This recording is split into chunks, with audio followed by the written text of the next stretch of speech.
ఈ చిత్రం నిర్గమకాండము 17వ అధ్యాయము 8 నుండి 16 వచనాలలో వివరించిన విధంగా రెఫిడిం యుద్ధం యొక్క బైబిల్ కథను వర్ణిస్తుంది.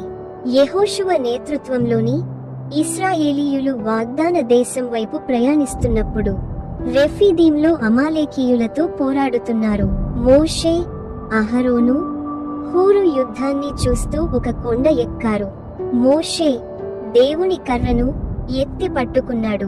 మోషే తన చేతులను పైకెత్తినప్పుడు ఇశ్రాయేలీయులు విజయం సాధించారు. కానీ అతని చేతులు బరువెక్కి క్రిందికి దిగినప్పుడు అమాలేకీయులు పైచేయి సాధించారు. ఇశ్రాయేలు విజయాన్ని సాధించడానికి అహరోను మరియు హూరు మోషే చేతులను ఎత్తి పట్టుకొని సూర్యాస్తమయం వరకు వాటిని స్థిరంగా ఉంచారు. అప్పుడు యెహోషువ ద్వారా అమాలేకీయులపై దేవుడు ఇశ్రాయేలీయులకు గొప్ప విజయం ఇచ్చాడు. యుద్ధం ముగిసే వరకు అహరోను మరియు హూరు మోషే చేతులను ఎత్తి పట్టుకున్నారు.